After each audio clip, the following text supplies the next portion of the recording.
The moment my father hurled my grandmother's old bank book onto the ice, the entire wedding went silent. It slid across the frozen floor like something worthless, like something embarrassing. He didn't just drop it. He threw it hard enough that it spun, skidding under the white folding chairs while guests stared in uncomfortable disbelief. Then he laughed. "Trash belongs with trash," he said loudly, raising his glass as if he'd just delivered a clever toast. My grandmother's hands trembled beside me. I bent down, picked up the worn little book, and walked away without saying a word. The next morning I carried it into a bank. 5 minutes later the teller turned pale and whispered, "Ma'am, please don't leave." The wedding had been set on an outdoor skating pavilion in Vermont, one of those rustic venues that tried to look effortless, but was carefully curated down to the lanterns hanging from bare branches. Late October air cut clean and cold across the ice, and my breath fogged lightly beneath my veil. I remember thinking before everything unraveled that it was the first time in years my family had gathered without tension. I should have known better. I stood in my dress, simple, structured, more understated than my father would have liked. He had pushed for something louder, more expensive, something that matched his idea of success.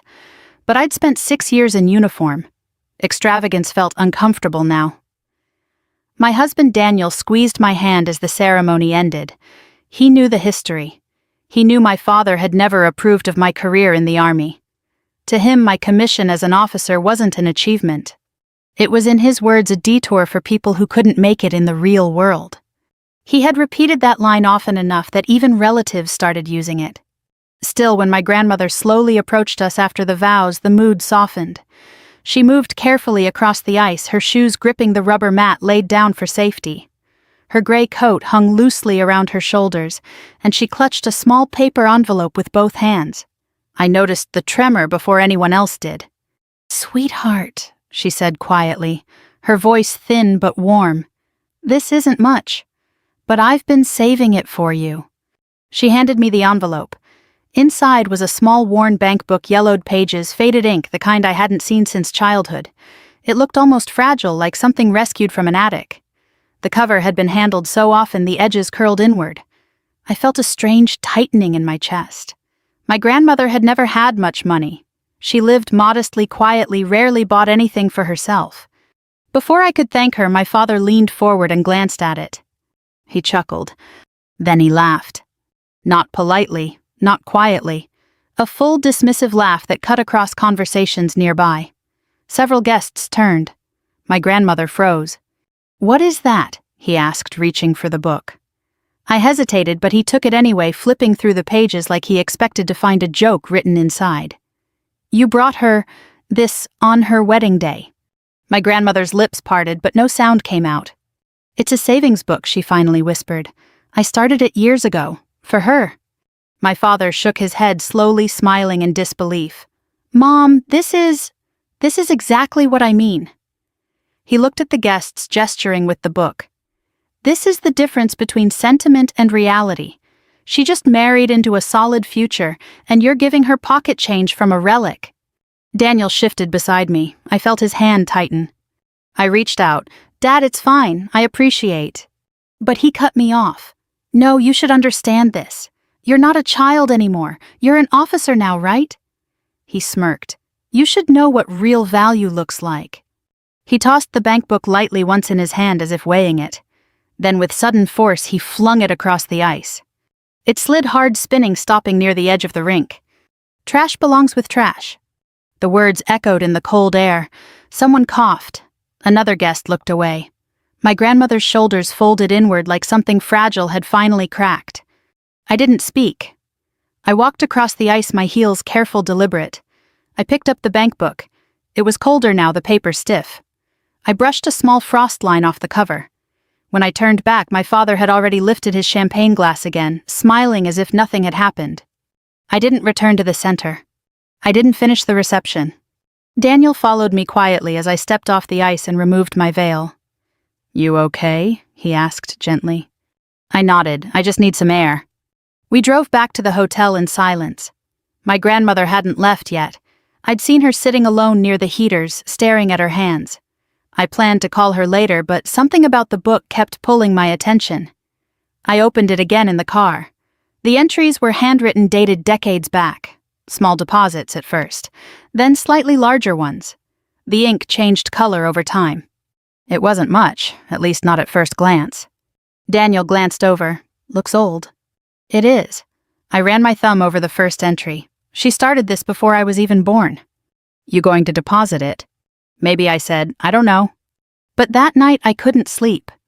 The scene replayed in my mind, not the insult, but my grandmother's face. She hadn't looked embarrassed. She'd looked worried, as if she'd hoped I would understand something. The next morning I dressed simply and drove to a local branch listed on the front of the book.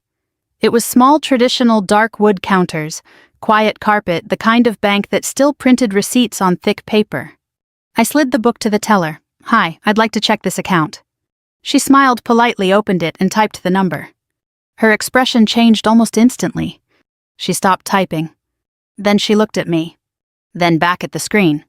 Just a moment, she said softly. She stood and walked to the back office. A minute later, a manager came out. They whispered. The manager looked at me, then at the book, then at the screen again. He approached carefully. Ma'am, he said, his voice lower now, could you please come with me? I blinked. Is something wrong? He shook his head quickly. No, not wrong, just please. They led me into a private room. The teller brought water. The manager sat across from me, opening the book again as if confirming something. His face had gone pale. He picked up the phone, dialed a number, and spoke quietly. I caught only fragments. Yes, she's here. Yes, the original. I understand. He hung up. Then he looked at me. Ma'am, he said gently, please don't leave. The manager didn't sit immediately after saying it. He remained standing, one hand still resting on the back of the chair across from me as though he were steadying himself. That alone told me this wasn't about a clerical error. Bank managers didn't look unsettled over small balances. I'm sorry, I said carefully. Did something go wrong with the account? He shook his head. No, ma'am. Nothing is wrong. He paused, choosing his words with precision. But this account requires verification before we proceed.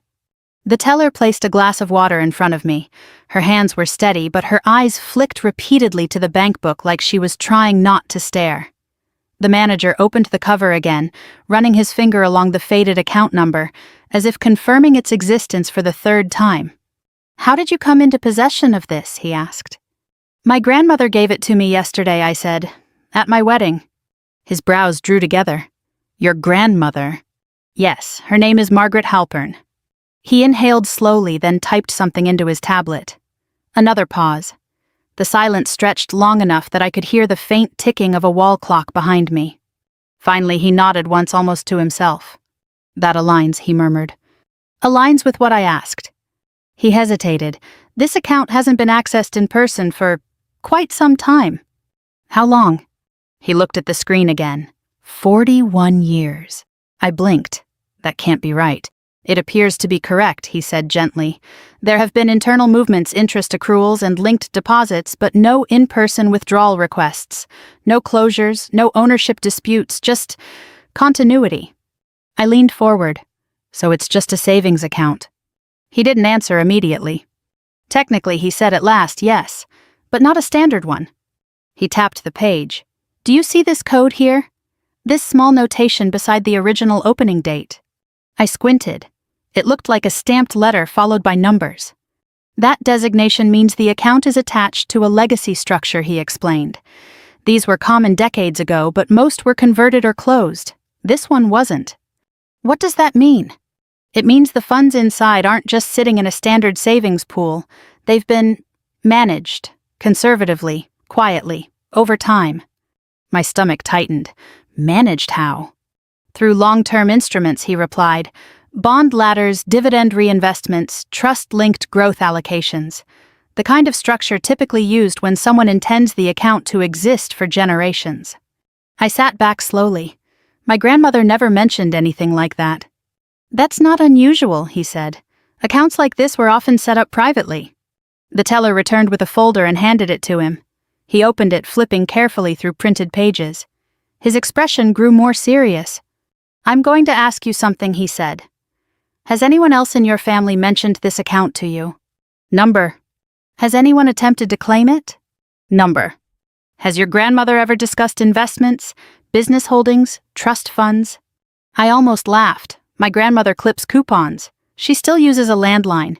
She's never talked about investments. He nodded slowly as if that somehow confirmed something. He turned the folder toward me but didn't slide it across yet. We're required to confirm identity before disclosing full details. May I see your ID? I handed him my driver's license. He compared the names carefully, then typed again. The teller remained silent, watching. Another long pause. Then he exhaled. All right, he said softly. I can confirm you are listed as the primary beneficiary. Beneficiary, my voice sounded smaller than I intended. Yes. Of what exactly? He slid the folder toward me. The first page contained the account summary. The second listed deposit history, dozens of entries spanning decades. Small amounts at first, then larger, then periodic automated allocations. My eyes moved downward trying to locate the balance. I found it. Then I looked again. The number didn't make sense. I assumed I'd misread the commas. I counted again, then again. This can't be right, I whispered. The manager didn't correct me. Instead, he folded his hands calmly. The account has been compounding for over 4 decades. It also includes linked instruments that matured at various intervals. Additionally, there are dividend reinvestments from attached holdings. I looked up. You're telling me my grandmother put this much money away? Not all at once, he said.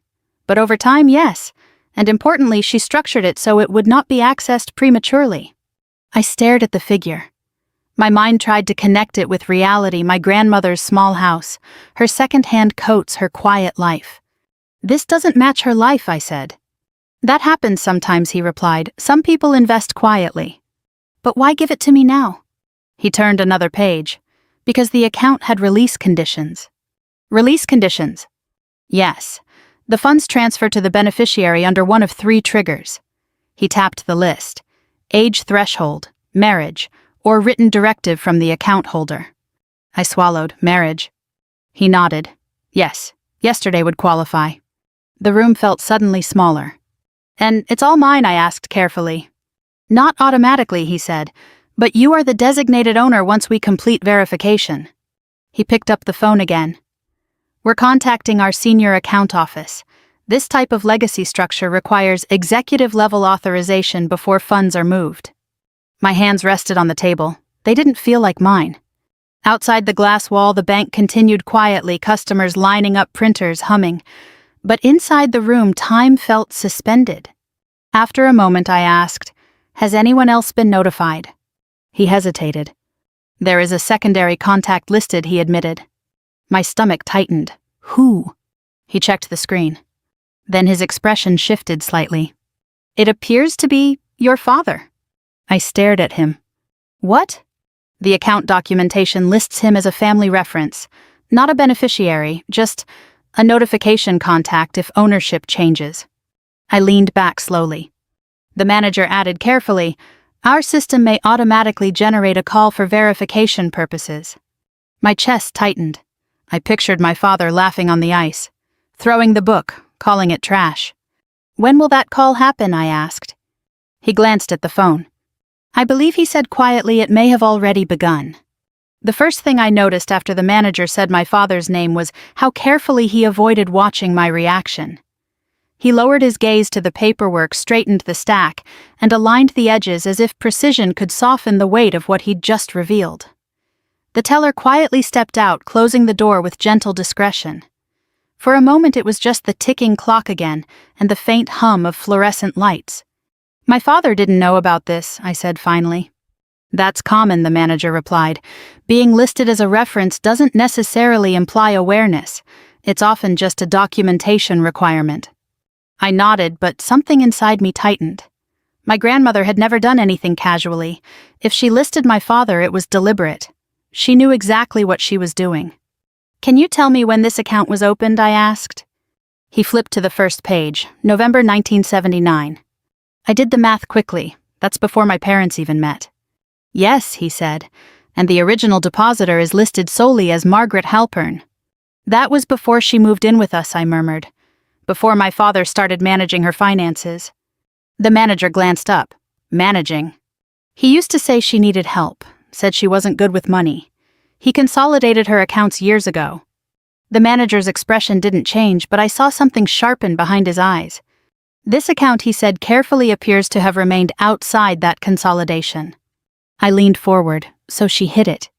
He chose his words carefully, she preserved it. That phrasing landed differently. Preserved, not hidden, not secret, intentional. He slid another sheet toward me. These are the early deposits. I studied them. The first entries were small, $25, $40, $60, weekly, sometimes monthly. The handwriting varied slightly, but it was always neat. Then a few years later, the pattern changed. Larger amounts appeared, not massive, but noticeable. What happened here, I asked, pointing to a jump in the late 80s. The manager checked the notes. It appears the account was linked to a certificate ladder at that time. That would have increased contributions automatically. She never told anyone. Many people didn't, he said, particularly those who didn't want expectations placed on them. I thought about my grandmother's quiet habits, her insistence on paying cash, her reluctance to discuss finances the way she waved off offers to help. It hadn't looked like secrecy. It had looked like stubborn independence. Another page caught my eye. What's this? I asked. He leaned over. That's when the account became trust-linked. In plain English, it means the money stopped being treated like a simple savings balance. It became part of a protected structure, restricted access, designated beneficiary, and managed growth. So she planned this for decades? Yes. The realization settled slowly. This wasn't an impulsive gift. It wasn't sentimental pocket money. It was a long, deliberate act of faith. She always said I was the only one who listened to her, I said quietly. The manager didn't respond, but his silence felt respectful rather than awkward. My phone buzzed. The sound cut sharply through the room. I glanced down. My father's name filled the screen. I stared at it. The manager noticed. You don't have to answer immediately. But I knew if I ignored it, he'd keep calling. I answered. Where are you? My father demanded without greeting. At a bank. What bank? A local branch. Why? His tone sharpened. Did someone call you? I hesitated. They called you? Yes, he snapped. Somebody from a bank asking about your grandmother. What is this about? I looked at the manager. He kept his eyes on the paperwork, giving me space. I brought in the savings book she gave me yesterday, I said. There was a pause. Then a short laugh. That thing, you're wasting time on that. They asked me to stay. Another pause, longer this time. What do you mean, stay? They're verifying the account. My father's voice shifted slightly. It's probably closed, or inactive. Those old books don't mean anything. That's not what they said. Silence again. Then more carefully, what did they say? I glanced at the folder. They said I'm listed as beneficiary. The line went quiet. I could hear him breathing. That's not possible, he said finally. It is. No, your grandmother didn't have anything like that. I handled her finances for years. The manager looked up at that just briefly. They said it's been active for decades, I continued. My father's tone hardened. Put them on the phone. I lowered the phone slightly. He wants to speak with you. The manager nodded, accepting the call politely. This is Daniel Reeves, branch manager. He listened silently for a moment. Then his voice remained calm. Yes, sir. I understand. No, sir, you are not listed as beneficiary. Correct. Yes, I can confirm that. No, I cannot disclose the balance without the account holder's authorization. Another pause. Yes, sir, the account holder is present. He handed the phone back. My father's voice was different now, lower, tighter. How much is in there? I don't know yet, I said. That's not what he told me. He didn't tell me either.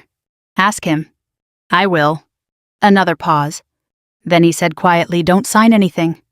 I'm not signing anything. I'll be there in an hour. You don't need to. I'm coming, he said, and hung up. I lowered the phone slowly. The manager folded his hands again. Your father seems concerned. That's not the word I'd use. He nodded. A few minutes later, another knock came at the door. A woman in a dark suit entered carrying a sealed envelope. She handed it to the manager. He opened it carefully, scanning the contents. His expression changed again, subtle but unmistakable. He looked at me. "Ma'am," he said gently, "there's something else you should know." He didn't speak immediately after saying it. Instead, he closed the envelope halfway, as if measuring how much of the truth to release at once. I noticed the paper inside wasn't printed on standard bank stationery. It carried a watermark, older formal, the kind used for legal trust documentation. "What is it?" I asked. "This account," he said slowly, "is not only long-term managed, it's attached to an underlying asset structure." I frowned, meaning... He slid one sheet out and turned it toward me. "When your grandmother opened the account, she didn't just deposit cash. She also transferred something else into the structure." "Something else?" "Yes." He tapped the document. "Equity." The word felt abstract for a second, then it landed. "Equity in what?" He scanned the page again. "A private industrial fund. It later converted into publicly traded holdings in the late 1980s. The original position was small, but it was never liquidated. Dividends were reinvested automatically." I tried to follow. "So, stocks?" "In simplified terms, yes. But long-held. Compounding." My chest tightened. "You're saying she bought shares decades ago?" "Yes." "And never sold them?" "That appears to be the case." I looked back at the number I'd seen earlier. Suddenly it made more sense, still shocking, but no longer impossible. "What company?" I asked. He hesitated. "Several now. The original fund diversified over time. Utilities, infrastructure, manufacturing, conservative long-term growth. My grandmother, who clipped coupons and reused tea bags, had quietly built a portfolio. It didn't fit. And yet somehow it did. She had always believed in patience, in slow things, in not drawing attention. Why wasn't this closed when my father consolidated her finances?" I asked. The manager folded the document carefully, because it wasn't accessible. This structure required the original account holder's authorization and later the beneficiaries. No one else could move it. "So even if he tried?" "He wouldn't have been able to." I let out a breath I didn't realize I'd been holding. The manager continued, "There's also a letter attached." "A letter?" "Yes, handwritten, from your grandmother." He slid another page toward me. The paper was slightly yellowed. The handwriting was unmistakably hers, careful, rounded, steady despite age. I read silently.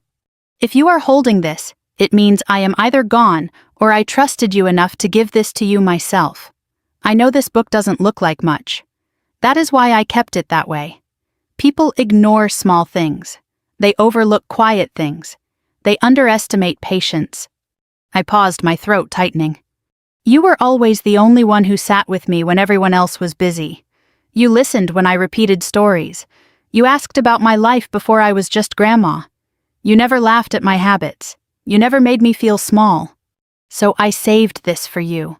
Not because you need money, but because I want you to have something that belongs only to you. Something no one else can take control or diminish. If anyone tells you it is worthless, remember the quietest things often grow the longest." I lowered the paper slowly. The room blurred for a moment. I blinked, steadying myself. The manager waited respectfully. "She wrote this years ago?" I asked. He nodded. "It appears to have been filed when the trust conditions were finalized." I traced the last line with my finger. "Something no one else can take." My phone buzzed again. My father. I let it ring once before answering. "I'm 10 minutes away," he said. No greeting again, just urgency. "You don't have to come," I replied. "I'm coming." "It's already being handled." "That's exactly why I'm coming," he snapped. Then quieter, "Did they tell you the amount?" "Number." "Did they tell you anything else?" I hesitated. "They said it's linked to investments." Silence. "Then that doesn't make sense." "That's what they said." "I told you your grandmother didn't have investments. I reviewed everything." "Apparently not everything." He exhaled sharply. "Don't let them transfer anything yet." "They're not." "Good, wait for me." He hung up again. I set the phone down. The manager glanced at the door. He seems eager. That's one way to put it. Another knock sounded. The teller returned, whispering something to him. He nodded, then looked at me. "Our senior office confirmed the valuation range," he said carefully. My pulse quickened. And he hesitated, then spoke softly. It's significantly higher than the preliminary balance. How much higher? He took a breath. Several times. I stared at him. Because the equity portion wasn't fully reflected in the initial summary. It required manual reconciliation. The number in my head shifted, expanded, became harder to grasp. And once we finalize, he continued, the ownership transfers fully to you. Outside the glass wall, the front doors opened. The teller glanced toward the lobby. That may be him, she murmured. I turned. Through the glass, I saw my father striding across the floor, coat still unbuttoned, expression tight with controlled urgency. He scanned the room, spotted me, and walked faster. He looked nothing like the man who laughed on the ice. My father didn't knock before entering the private office. He pushed the door open with the same quiet authority he used in boardrooms, the kind that assumed the room already belonged to him. His coat hung half off one shoulder, and his hair, normally meticulous, was slightly out of place, as if he'd driven faster than usual. He stopped just inside the doorway, eyes flicking from me to the manager, then to the folder on the table. So he said, forcing a thin smile, "This is what all the excitement is about." The manager stood politely. "Sir, I'm Daniel Reeves." My father shook his hand briefly, already turning his attention to the paperwork. "I'm her father. I'd like to understand what's going on." "Of course," the manager replied evenly. "However, I should clarify that your daughter is the account holder." "Yes," my father said quickly, "but I'm listed as a family contact." "That's correct," the manager acknowledged. "For notification purposes only." My father nodded, but I saw the faint tightening in his jaw. He pulled out a chair and sat down without being invited. "Then notify me," he said. "What's in the account?" The manager glanced at me. I nodded slightly. I wasn't sure why. Maybe I wanted to see my father's reaction in real time. "The account originated in 1979, the manager began calmly. It was structured with long-term savings later linked to managed equity holdings. The beneficiary, your daughter, became eligible upon marriage." My father waved a hand. Yes, I understand the structure. What's the value?" The manager didn't answer immediately. Instead, he slid the updated summary across the table. My father leaned forward. His eyes moved quickly, then stopped. He blinked. Then he leaned closer. For a moment, he didn't speak. The silence stretched long enough that I could hear his breathing change. That can't be correct," he said quietly. "It has been verified by our senior office," the manager replied. My father looked again, counting the digits under his breath. His fingers hovered over the paper but didn't touch it. "How long has this been here?" he asked. "Over 4 decades. And no one informed the family." The account holder maintained privacy. He sat back slowly. The confidence he carried into the room didn't disappear, but it shifted. Became more careful, more calculating. "This is family money," he said finally. The manager didn't respond. My father turned to me. "Your grandmother must have intended this for all of us." I held his gaze. "She named me." "She named you as beneficiary," he corrected. "That doesn't mean she didn't expect you to share." I said nothing. He leaned forward again, voice softer. "Listen, your grandmother lived with us for years. I supported her, managed her expenses. This," he tapped the paper lightly, "this came from family resources." The manager spoke gently. "Sir, the deposit history indicates independent contributions." My father's eyes flicked to him. "You're saying she did this alone?" "That appears to be the case." "That's impossible." The manager remained calm. "The documentation is clear." My father exhaled slowly. His tone shifted again, less confrontational, more persuasive. "Honey," he said to me, "this is unexpected. We should handle it carefully. Move it into a family trust. That way it's protected." Protected. The same word my grandmother used, only it sounded different in his voice. "It's already protected," I replied. "Yes, but not from taxes. Not from mismanagement. You don't deal with large portfolios." "I deal with logistics and command structures," I said quietly. "I think I can manage a bank account." He forced a chuckle. "This isn't a checking account. This is significant." The manager added gently, "We do provide advisory services if she chooses." My father leaned back, studying me. For the first time, I saw uncertainty in his eyes. Not fear he didn't scare easily, but the realization that control was slipping. "Did she leave any instructions?" he asked. The manager looked at me. I slid the handwritten letter across. My father read it silently. Halfway through, his expression hardened. He finished, then set the paper down carefully. "She always favored you," he said. "She trusted me." "That's not the same thing." "It is to her." He leaned forward, lowering his voice. "You're making this emotional. This is financial, strategic. Think long-term." I thought about the ice, about the way he threw the book, about my grandmother's trembling hands. "I am thinking long-term," I said. The manager cleared his throat gently. "There is one more detail." Both of us looked at him. "The equity portion includes voting shares," he explained. "Not controlling interest, but enough to qualify for annual disclosures." My father frowned. "Voting shares in what?" The manager named the company. My father froze. I recognized the name instantly, too. It was the same mid-sized infrastructure firm my father had invested in years ago. He'd talked about it at dinner, called it Stable Predictable, a cornerstone holding. "You're saying she owned shares in that?" he asked. "Yes." "How many?" The manager gave a figure. My father went very still. That's not minor," he said quietly. "No, sir." He looked at me again, differently this time. Not just as his daughter, but as someone who now sat across from him in the same financial space. "We should discuss this privately," he said. "We are discussing it," I replied. His eyes narrowed slightly. Then he leaned back, forcing composure. "Fine, let's proceed carefully." But the calm tone didn't hide the shift. He wasn't dismissing the bank book anymore. He was calculating around it. The room grew quieter after that. My father didn't speak immediately, and for the first time since he'd arrived, he seemed to be thinking rather than directing. He folded his hands, studying the documents as though he were recalculating something in real time. The manager gave us space, closing the folder gently, but not removing it from the table. "Where are the shares held?" my father asked finally. "Within the legacy trust structure," the manager replied.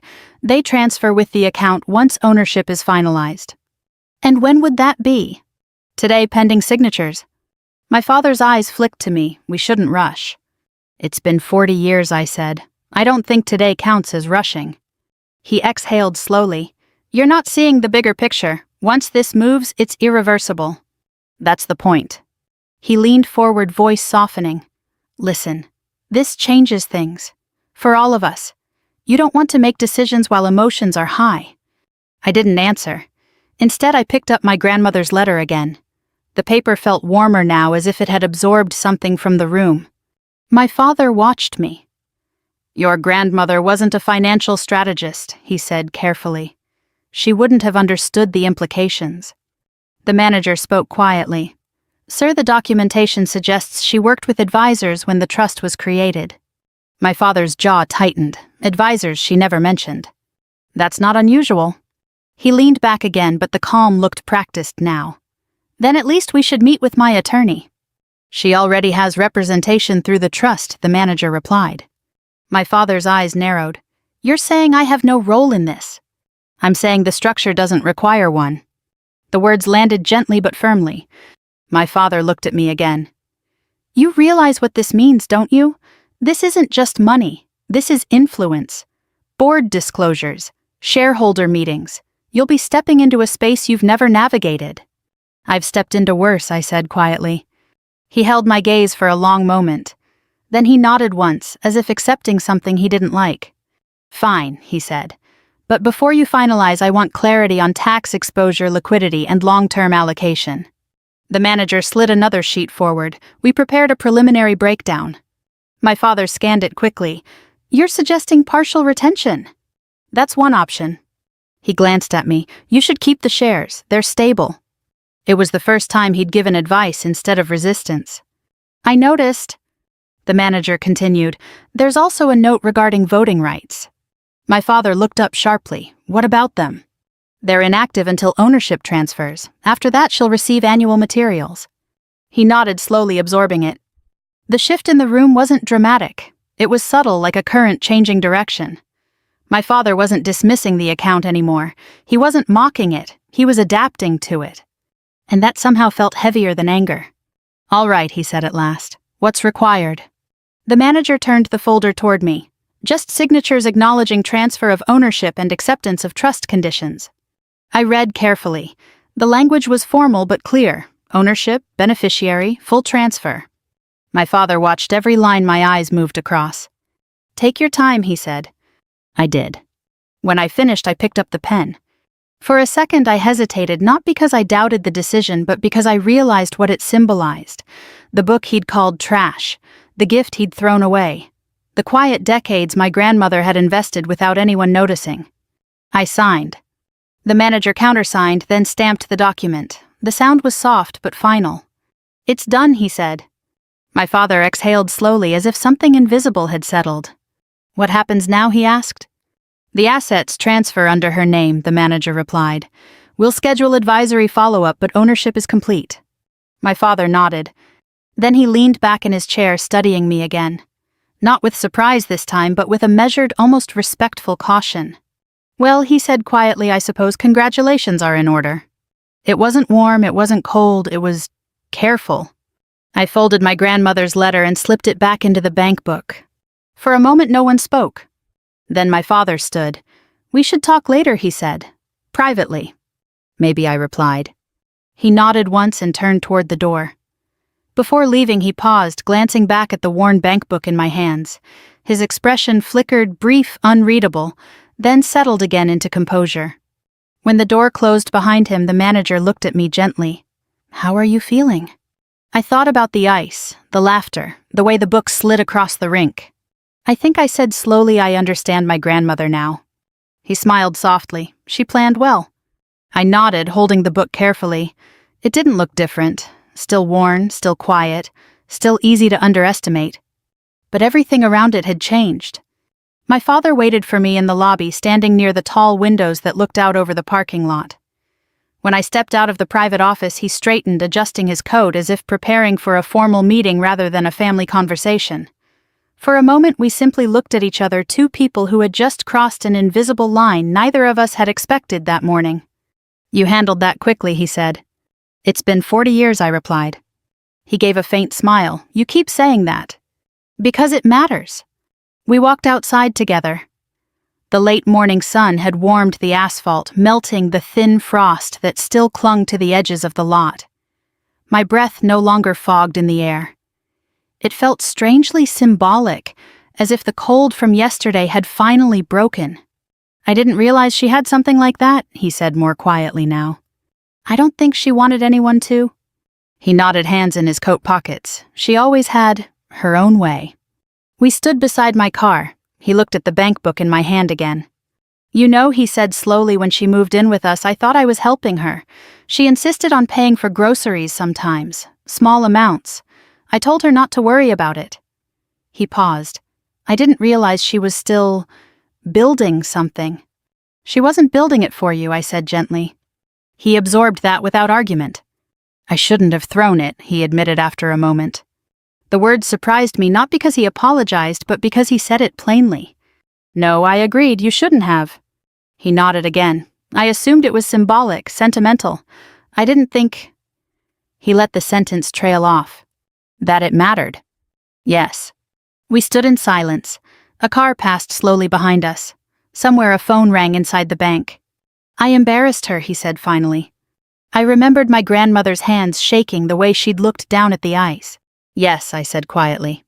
He inhaled, then exhaled slowly. "I'll call her." "You should." He hesitated. "Will she know about this?" "I think she always knew it would happen eventually." He studied the ground for a moment, then looked up again. "You're going back to Vermont?" "Later today." He nodded. Tell her I'm sorry." "I think she'd rather hear it from you." He gave a faint, almost tired smile. "You're right." We stood there a moment longer, the conversation settling into something calmer, less confrontational, more reflective. The tension that had defined most of our relationship felt muted, not gone, but softened by something neither of us could quite name. "I meant what I said inside," he added. "You should keep the shares. Long term, they'll matter more than the cash." "I plan to." He nodded approvingly. "Good." Then he stepped back. "Take care of yourself." "You too." He walked toward his car, pausing once to glance back. His expression wasn't proud exactly, but it held a quiet acknowledgement. Then he drove away. I sat in my car for a moment, the bank book resting on the passenger seat. It looked unchanged, worn edges, faded ink, modest and unassuming. But I knew now it carried decades of quiet intention. On the drive back, I called my grandmother. She answered on the third ring. "Hello." "Hi, Grandma." Her voice warmed instantly. "Sweetheart, did you get home safely?"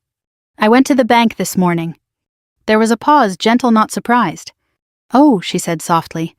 "They told me about the account." Another pause. I could hear her breathing. "I hoped they would," she replied. "Why didn't you tell me?" "I wanted you to see it the way I did, as something small, something easy to overlook."